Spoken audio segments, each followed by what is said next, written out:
Bismillahirrahmanirrahim. Assalamualaikum warahmatullahi wabarakatuh. Innal hamdalillah nahmaduhu wa nasta'inu wa nastaghfiruh wa na'udzu billahi min syururi anfusina wa min sayyiati a'malina. May yahdihillahu fala mudhillalah wa may yudlil fala hadiyalah. Asyhadu an la ilaha illallah wahdahu la syarikalah wa asyhadu anna Muhammadan abduhu wa rasuluh. Allahumma salli wa sallim wa barik ala hadzal nabiyil karim wa ala alihi wa sahbihi ajmain. Bapak Ketua Masjid beserta pengurus yang saya hormati, Bapak Ibu alim ulama, tokoh masyarakat, cerdik pandai, orang-orang tua yang saya muliakan, hadirin hadirat yang semoga kita semua senantiasa dirahmati oleh Allah. Kembali kita bersyukur kepada Allah dengan mengucapkan alhamdulillahirabbil alamin. Bersolawat kita kepada Rasulullah sallallahu alaihi wasallam dengan ucapan Allahumma sholli ala sayyidina Muhammad wa ala alihi washabbihi wasallim. Sewaktu Rasulullah, Umar bin Khattab dan Utsman bin Affan radhiyallahu anhum sedang berada di atas bukit Uhud, Pak. Tiba-tiba bukit Uhud itu bergetar hebat. Nah, kata Rasulullah, wahai Uhud, diamlah, karena di atasmu ada seorang nabi dan 2 orang syahid. Jadi udah diramalkan oleh Rasulullah, Pak, antara Umar, Utsman ini mati syahid. Jadi ada satu lagi Abu Bakar Siddiq di atas itu juga. Kata Rasulullah juga ada seorang Siddiqin. Kemudian 2 orang yang mati syahid. Dan ternyata apa yang dikatakan Rasulullah benar, Pak. Umar bin Khattab meninggalnya karena dibunuh, Utsman bin Affan pun meninggal karena dibunuh. Padahal 2 orang sahabat ini selalu berdoa kepada Allah, ya Allah berikanlah kami keselamatan, afiah, kesehatan, keselamatan. Tapi kok matinya dibunuh? Keselamatan versi manusia dengan Allah berbeda. Nah, itu yang harus kita pahami, Pak. Jadi jangan sampai kita katakan percuma minta sehat atau sakit juga. Allah yang Maha tahu, Pak. Nah, Allah yang Maha tahu. Kenapa bapak ini sakit diabetes sampai busuk kakinya? Karena Allah tahu nih kalau disehatkan ya. Bapaknya agak lain nih nampaknya nih, sering jalan-jalan pagi, itu banyak yang tertengok itu, Pak, ya. Kasih sakit, nggak bisa jalan kemana-mana, kan itu afiah tuh, Pak, keselamatan dari Allah. Jadi konsep keselamatan kita sama Allah itu berbeda. Nah, Umar bin Khattab ini, Bu, dia sudah pernah bertanya kepada salah seorang sahabat, ada enggak kalian yang masih hafal tentang hadis gelombang fitnah yang menimpa? Datang seorang sahabat, maaf Khalifah, engkaulah penutupnya. Kalau pintu itu sudah terbuka, maka tidak akan pernah tertutup lagi selamanya. Jadi kita jangan heran, Bu, fitnah sampai hari ini, sampai hari kiamat akan terus bergulir. Hati kita yang dimainkan, Pak. Sebentar kita suka sama orang ini, sebentar kita benci dibuatnya, sebentar suka. Itulah fitnah yang terus bergelombang. Maksud Umar masih tertutup pintunya itu apa, Pak? Umar begitu dia mati dibunuh, itulah pembuka pintu fitnah. Cuman Umar beruntungnya apa, Bu? Bukan orang Islam yang membunuhnya. Waktu itu, Pak, di Madinah adalah namanya Abdullah bin Sabah. Jadi Abdullah bin Sabah ini bukan Abdullah bin Sabah, ada seorang budak dari Al-Mughirah bin Syu'bah, Abu Lu'lu'ah. Dia bukan Abdullah bin Sabah. Abu Lu'lu'ah, dia ini orang Persia, Pak. Masuk ke Madinah pura-pura jadi pembantu budak dari Al-Mughirah bin Syu'bah. Dan dia banyak keahlian, Pak. Bisa buat ini, bisa buat itu. Jadi Umar pun sayang sama dia. Umar tidak tahu bahwa ini adalah sebetulnya tentara khusus dari Persia. Jadi intelijen ini udah lama, Pak. Dikirim tentara terlatih dari Persia, nyamar jadi pembantu. Karena apa? Waktu masa Umar, Persia direbut. Jadi mereka tidak senang kepada Umar bin Khattab, maka diutuslah tentara khusus ini. Sebetulnya dia punya banyak keahlian, orang yang jago perang. Jadi budak dia, Pak, di rumah Al-Mughirah bin Syu'bah. Bahkan Umar pun sayang sama dia karena dia punya banyak kepandaian. Padahal dia hanya menanti saat, Bu, supaya bisa untuk membunuh Umar. Dan dia udah pasukan berani mati nih, Pak. Pokoknya begitu selesai bunuh diri, itu target dia. Selesai bunuh diri. Nah, ini pula yang terjadi sekarang dengan latar belakang dikatakan jihad atas nama agama. Pokoknya serang kantor polisi, habis itu kita memang ingin mati gitu. ingin sengaja untuk mati. Kan konsep ini sudah lama berarti Pak. Jadi ini yang hati-hati kita nih. Kadang-kadang orang terhasut dengan pengajian, pokoknya ini mati syahid. Kalau kita bunuh polisi, kita bunuh tentara, kita mati syahid. Mereka tidak mau bunuh diri. Itu cerdiknya Pak. Dia ingin dia ditembak supaya dia tidak bunuh diri. Jadi konsep ini sudah lama nih Bu. Sejarah itu berulang memang. Nah itu makanya kita hati-hati. Jangan pengajian terlalu eksklusif Pak. Nanti lainlah jos kita nanti dibuatnya. Nah begitu dia punya waktu, jadi udah disiapkan ya Bu, pisau beracun, sembunyilah dia Pak di balik mihrab. Jadi tibanya ini kamar, sembunyi dari balik itu. Begitu sudah Umar bin Khattab masuk, semua sahabat sudah masuk, maka Umar pun memimpin menjadi imam.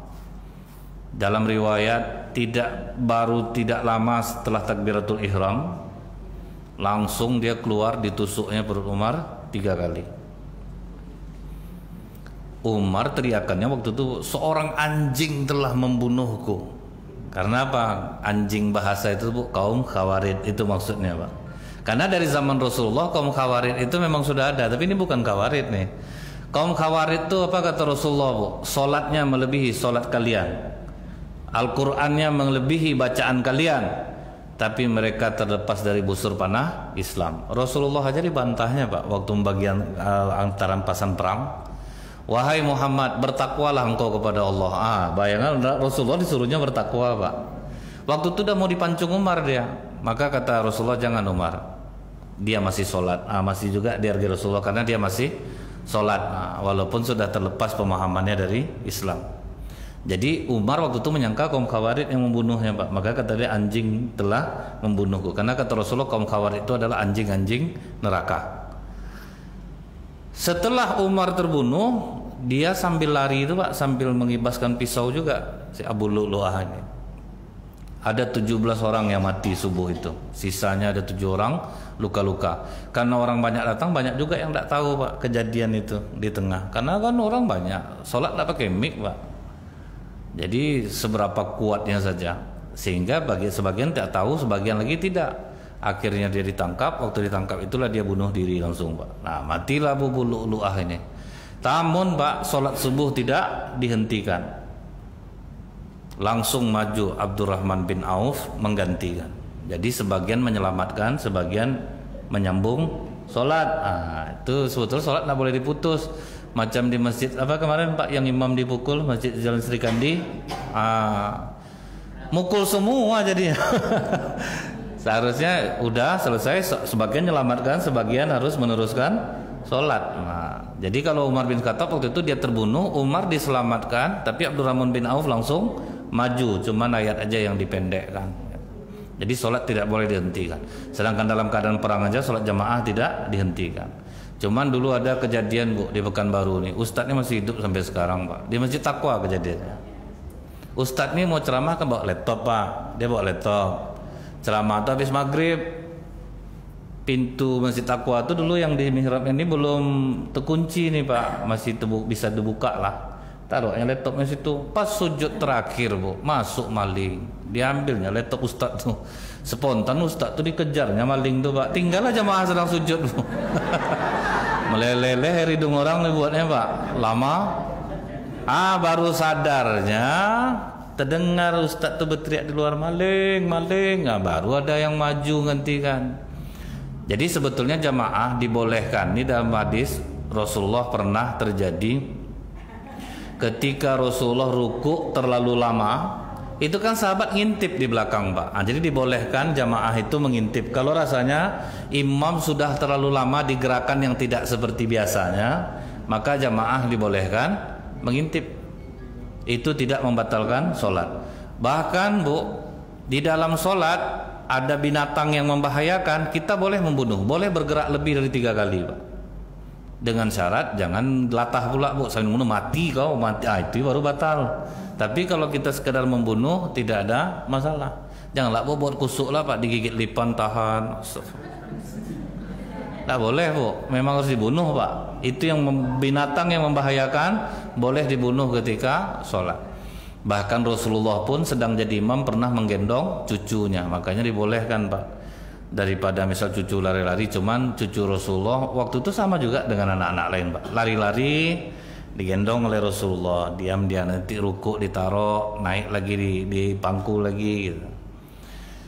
Nah jadi Bu ya, setelah kejadian itu sholat tetap dilanjutkan, Umar dibawa pulang. Nah di situ baru Umar bertanya, siapa yang membunuh aku? Abu Lu'lu'ah, budak dari Al-Mughirah bin Syu'bah. Alhamdulillah ya Allah, bukan seorang muslim yang membunuh aku. Itu yang membuat Umar agak senang hatinya Pak. Untung bukan orang Islam yang membunuh aku. Terus dirawat Bu selama 3 hari itu, cuman itulah Pak, enggak mau lagi. Hebat racun yang dibuat dia Pak. Apa yang dimakan keluar dari lubang pisau tuh. Tidak ada lagi yang bisa dicerna. Entah apalah racun dibuatnya itu Bu. Pokoknya apa dimakan keluar, susu diminum keluar di lubang itu balik Pak. Tidak bisa masuk ke dalam dibuatnya Bu. Nah di saat itulah Umar mengatakan kepada anaknya, tolong hubungi Ummul Mukminin Aisyah. Bolehkah aku dikubur di antara bersama Rasulullah dan Abu Bakar Siddiq? Nah minta izinlah, kata Ummul Mukminin Aisyah, boleh. Sebenarnya aku yang ingin di situ, tapi demi Umar biarlah Umar yang di sana. Nah, jadi memang udah terasa nih Pak, saat-saat akan kematian. Nah apa yang menyebabkan orang kadang-kadang makan-makan di rumah orang meninggal itu berawal dari Khalifah Umar bin Khattab Pak. Umar bin Khattab menyuruh orang terlalu banyak kesini, tolong kalian sediakan makannya selama 3 hari. Nah, jadi makanya orang mengembangkan jadinya Pak, 3 hari masuk makan-makan, walaupun akhirnya sahabat tidak melakukan ini karena saking sedihnya Pak. Artinya tidak menjadi masalah kalau misalnya orang karena sibuk, kan tetangga yang menyediakan makanan tuh Pak. Biasanya kalau orang takziah kan tetangga yang menyediakan makanan, jadi itu tidak jadi masalah. Nah setelah kejadian itu Bu, Umar meninggal. Apa kata Ummul Mukminin Aisyah? Sejak Umar dikubur di sana, aku terus menutup auratku. Nah, jadi karena kalau waktu ayahnya sama Rasulullah dia tidak perlu menutup auratnya. Jadi begitulah Bu ya, taatnya Ummul Mukminin Aisyah itu. Dengan orang yang meninggal pun dia masih malu Pak. Nah, jadi inilah pembuka pintu fitnah. Dan terbukalah pintu fitnah itu semenjak kematian Umar bin Khattab. Nah Abu Lu'lu'ah ini Bu, kuburannya di Iran indah dibuat orang Syiah Pak. Karena orang Syiah berterima kasih kepada Abu Lu'lu'ah yang telah membunuh Umar bin Khattab. Nah, jadi kuburannya itu Pak betul-betul dibaguskan Pak. Abu Lu'lu'ah itu sebesar masjidnya ada nih Pak, kuburannya dihias. Karena orang Syiah itu sangat membenci Umar bin Khattab radhiyallahu anhu, sangat membenci Abu Bakar Siddiq, sangat membenci Ummul Mukminin Aisyah. Sampai ada hari raya untuk memaki Ummul Mukminin Aisyah. Nah, itulah Pak ngerinya. Cuman orang Syiah ini dia ada takiyah Bu, dia nyamar. Nah, jadi kadang kalau dia berada di sini dia sholat juga sama kita Pak, supaya untuk menutupi kepemahaman dia. Nah jadi ini kan fitnah lagi namanya nih Pak, itu bahayanya. Nah setelah kematian Umar bin Khattab, nah baru nih Bu, fitnah tidak akan berhenti lagi. Naiklah Khalifah Utsman bin Affan.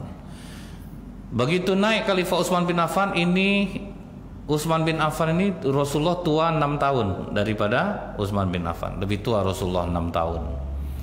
Jadi Utsman bin Affan ini Bu digelari Zunnurain, yang memiliki 2 cahaya. Ada 3 pendapat kenapa dia digelari Zunnurain. Yang pertama, sebelum masuk Islam dia dermawan, setelah masuk Islam dia dermawan. Itu namanya Zunnurain. Kemudian dia itu sering mengkhatamkan Quran di waktu sholat witir, sholat malam cahaya, Al-Quran juga cahaya. Kemudian yang ketiga, kenapa dia disebut Zunnurain? Karena 2 putri Rasulullah menjadi istri Utsman bin Affan, Ruqayyah dan Ummu Kulsum.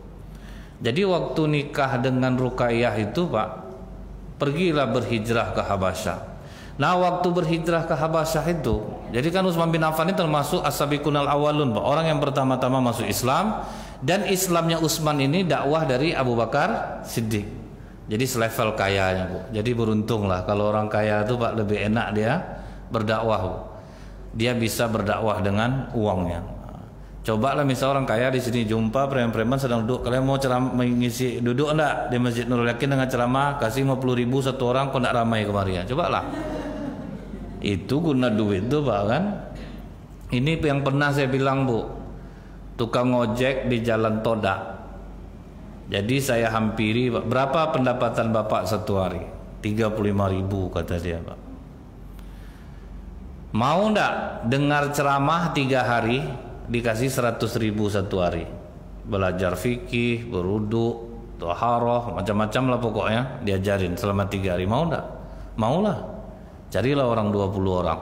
Cari orang 20 orang Pak, digaji 100.000 satu hari. Gajinya berapa tadi Pak? 35.000. Ternyata kusuk dia mendengarkan ceramah selama 3 hari. Karena ekonominya aman Pak. Itu guna duit tuh Pak.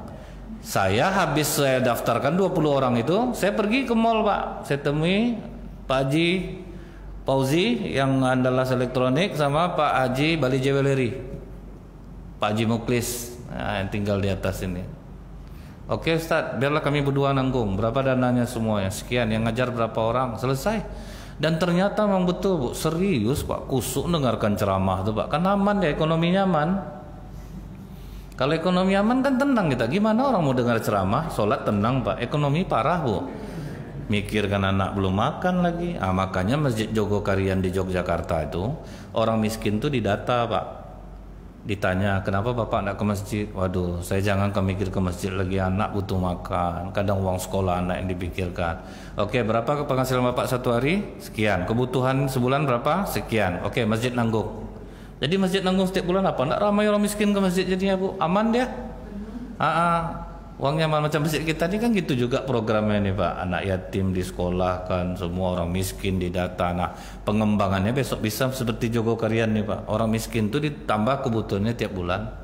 Anak-anak muda di sekitar Masjid Jogokarian itu kan nggak ada yang nganggur tuh Pak. Dikasih modal 5 juta, kalian jualan dekat masjid. Jualan dekat masjid karena masjid ramai. Masjid Nurul Yakin ini kan udah ramai nih Pak. Dari mana-mana orang datang nih. Anak kalian sembahyang ya, tapi waktu sholat kalian sembahyang, kasih modal 5 juta satu orang. Orang tuh lah jualan. Terus apa terusan di parkiran Bu? Hilang mobil bapak ibu kami ganti baru.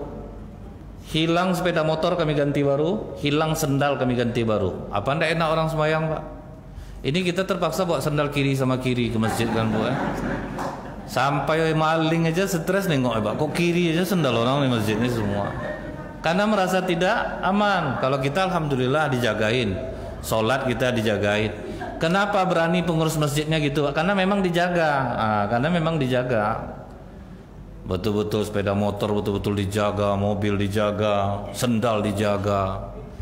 Jadi makanya itulah guna duit ini bisa untuk menimbulkan asbab hidayah dalam hati orang.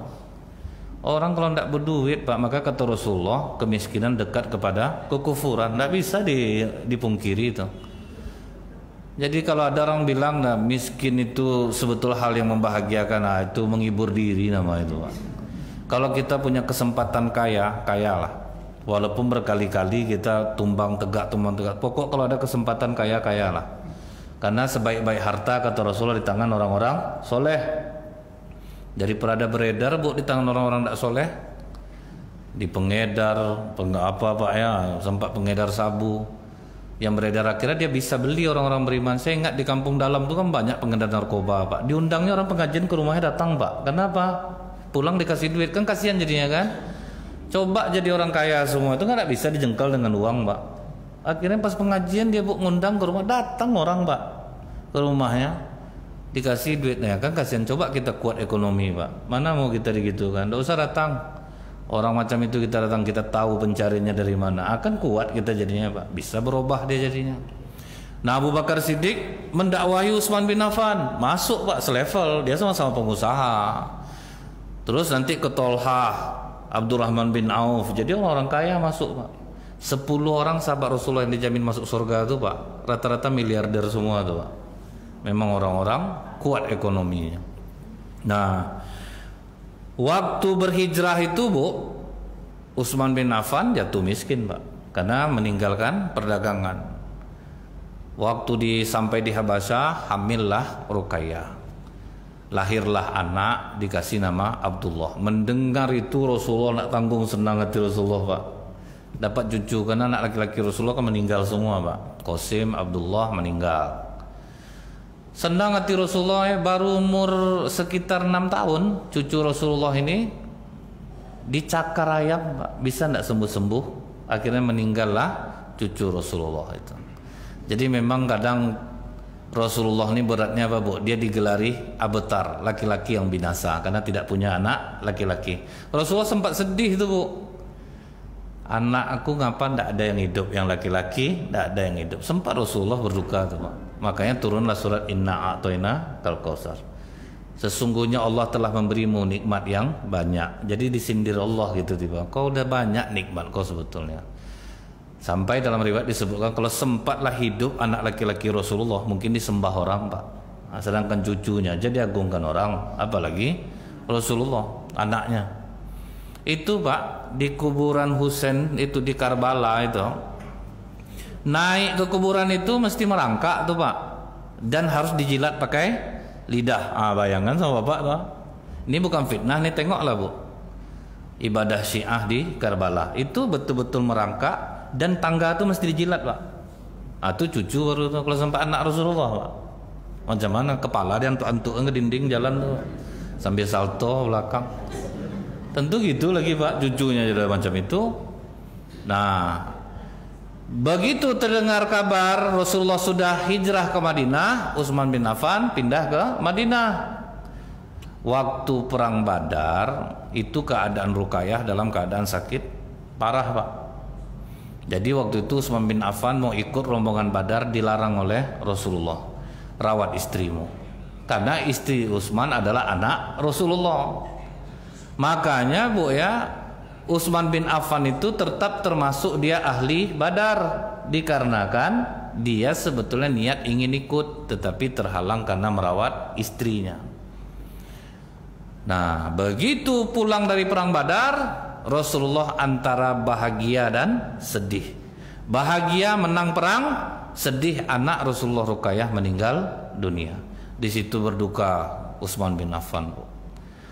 Tapi tidak lama Rasulullah pun menawarkan anak yang kedua, yaitu Ummu Kulsum, menikah dengan Utsman. Nah, waktu dengan Ummu Kulsum inilah meningkatlah perdagangan Utsman. Tapi jangan Bapak artikan, Pak, kadang istri ini membawa rezeki, kadang tidak ya, Pak ya.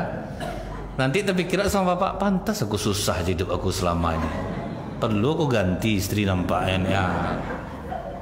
Tapi memang kadang ada juga betulnya, Pak. Ada betul, ada juga betulnya.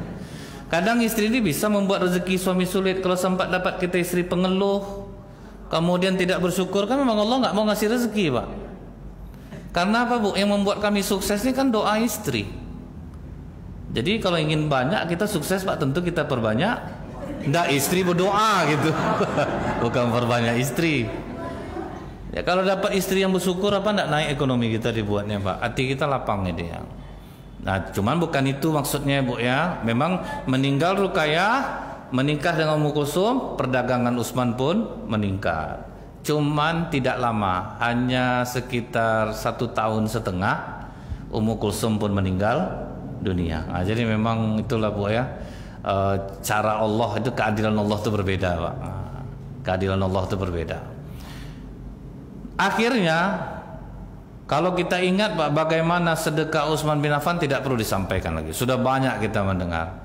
Bahkan kalau untuk perang Tabuk itu Utsman bin Affan udahlah nyumbang 900 ekor kuda ditambah dengan 1.000 dinar emas. Kalikanlah 1 dinar 3.594.000, Pak. Berapa dia nyumbang tuh, Pak? Dan nyumbang ikut pula perang.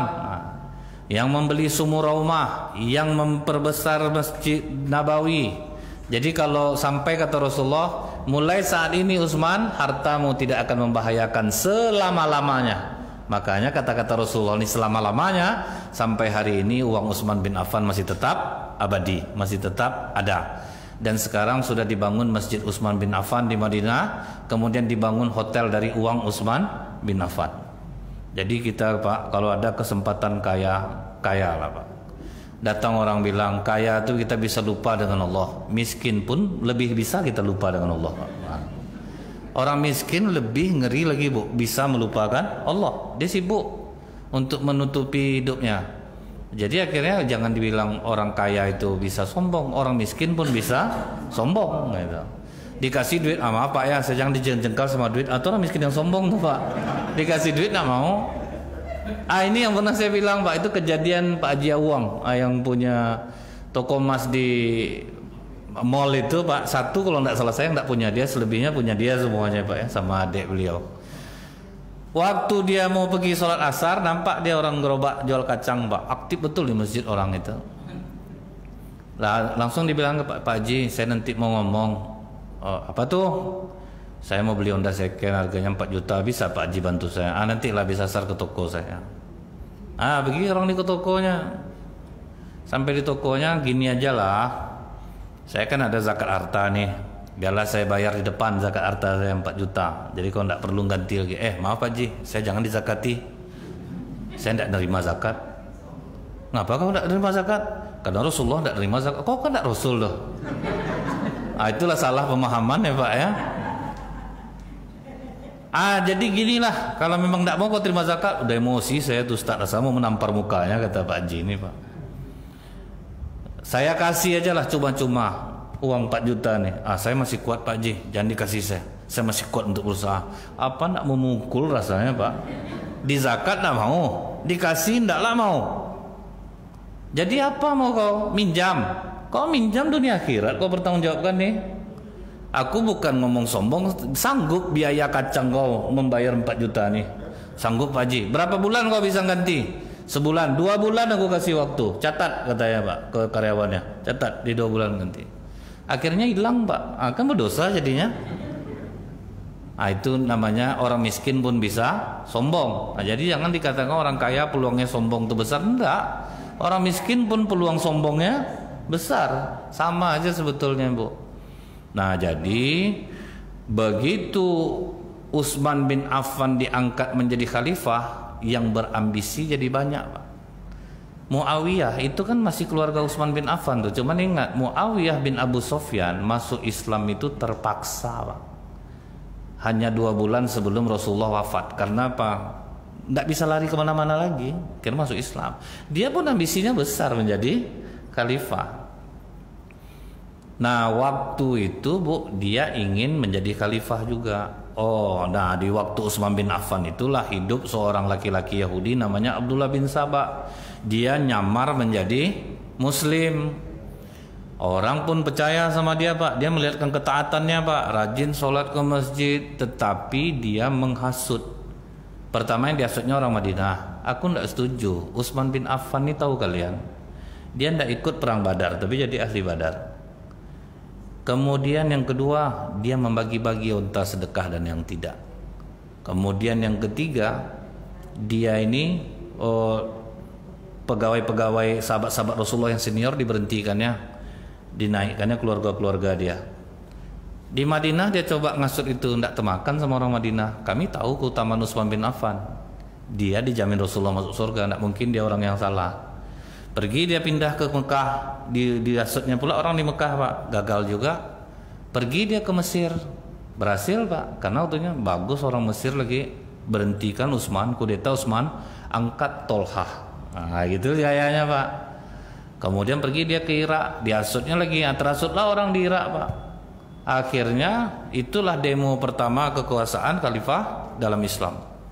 Di demo lah berhasil Abdullah bin Saba. Makanya hati-hati kita, jangan mudah-mudah terasut. Karena fitnah ini Bu, dengan latar belakang agama bisa, dengan latar belakang karena kita simpati bisa juga. Jadi memang bahaya memang. Jadi sebelum kita men-share-share di WA tuh Pak, pastikan dulu ini betul atau tidak.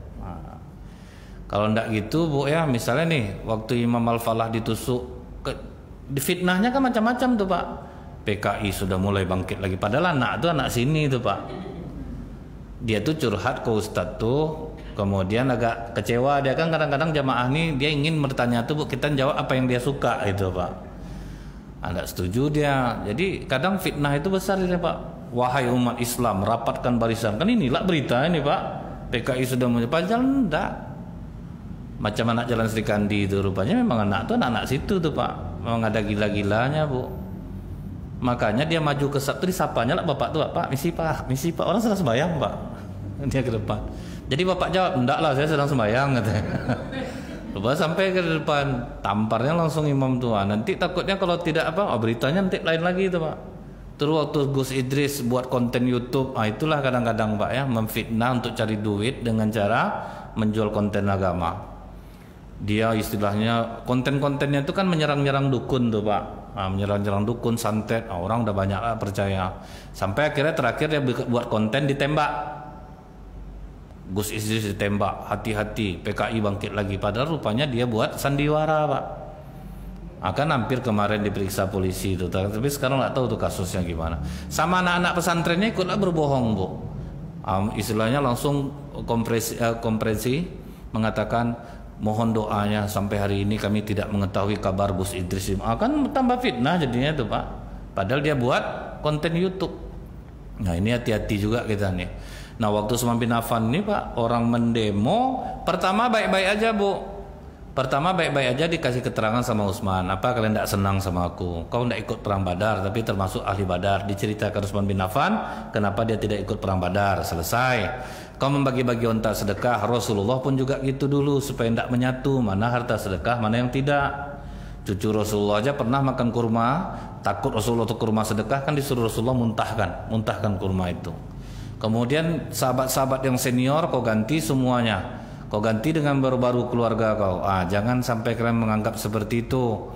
Itu contohnya di Mesir. Kan aku angkat apa yang mau kalian kan udah aku angkat. Karena kalian menduga keluarga aku naikkan, aku turunkan. Di zaman Rasulullah pun gitu juga. Di zaman Umar bin Khattab pun gitu juga. Khalid bin Walid dari jenderal langsung jadi kopral, kan pernah pak, dari jenderal sedang berperang diberhentikan jadi pegawai pasukan biasa bu. Tapi Khalid bin Walid tetap kuat bertempur. Ditanya oleh sahabat, kenapa kau tetap semangat? Karena aku berjuang untuk Allah bukan untuk Umar. Itu bedanya sahabat pak. Kalau kita malahan membelot tuh pak ya, pergi kita ke pasukan musuh. Oke aku udah tahu kelemahannya, kita hajar dia. Kalau sahabat enggak pak. Sahabat teguh mereka. Nah sampailah akhirnya singkat cerita bu, Utsman bin Affan satu hari sebelum dia wafat dia mimpi bertemu dengan Rasulullah. Apa kata Rasulullah? Utsman berbukalah besok bersama kami. Itu aja isyarat Rasulullah. Padahal Utsman bin Affan tuh hari Jumat terbunuhnya itu pak. Padahal hari Jumat kan makruh untuk puasa. Tapi karena dia bermimpi bertemu Rasulullah dan mimpi bertemu Rasulullah adalah hak. Karena iblis tidak bisa menyerupai Rasulullah. Nah pas besok paginya itu Ali bin Abi Thalib sudah disuruhnya anak-anaknya jaga Utsman pak. Cuman kata Utsman udah semuanya pulang. Abu Hurairah pulang. Jangan gara-gara satu orang Utsman bertumpah darah umat Islam. Ini udah tidak bisa dibendung lagi. Fitnah ini sudah tidak bisa dibendung. Termasuk waktu itu yang akan membunuh Utsman Muhammad bin Abu Bakar, anak Abu Bakar Siddiq. Dari pegangnya jenggot Utsman tuh apa kata? Kalau hiduplah bapak kau nih. Bapak kau aja segan memegang jenggot orang itu tidak jadi Muhammad. Jadi umat Islam itu udah kacau waktu itu bu. Siapa yang memfitnah Utsman bin Affan ini sampai katanya mau membunuh pendemo ini? Salah satu pegawai yang dipercaya Utsman adalah Marwan bin Hakam. Cuman sampai hari ini belum terbukti dalam sejarah bu. Apakah Marwan bin Hakam yang memalsukan tanda tangan Khalifah Utsman itu? Sampai sekarang Allahu a'lam itu pak. Nah akhirnya tepat hari Jumat tahun 35 Hijriah Utsman bin Affan puasa. Sorenya udah mulailah Masuklah pendemo ini pak. Ada yang menusuk, ada yang memotong jarinya, ada yang mencekiknya. Dan Utsman bin Affan pernah disampaikan oleh Rasulullah bu, jika orang memaksa menanggalkan pakaianmu Utsman, jangan pernah kau letakkan, karena kau masuk surga bersama dengan musibah. Itulah pak. Maka disuruh turun, Utsman tidak mau, karena itu memang amanah dari Rasulullah. Nah terbunuhlah Utsman tepat sebelum sholat maghrib. Itu maksud berbuka bersama Rasulullah SAW. Jadi fitnahnya tuh sudah seperti gelombang-gelombang ombak. Sampailah sekarang fitnah ini tetap ada, yang ini memfitnah ini memfitnah ini memfitnah ini. Waduh, memang kacau betul kita pak. Sebentar kita simpati dengan ini, sebentar itu tidak pula.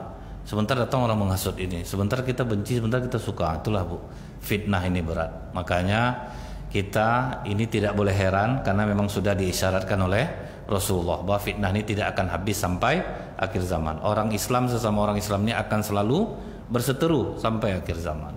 Mudah-mudahan ini bisa menjadi acuan lah bagi kita untuk lebih berhati-hati dalam menjalani hidup. Subhanakallahumma bihamdika asyhadu an la ilaha illa anta astaghfiruka wa atubu ilaik. Assalamualaikum warahmatullahi wabarakatuh.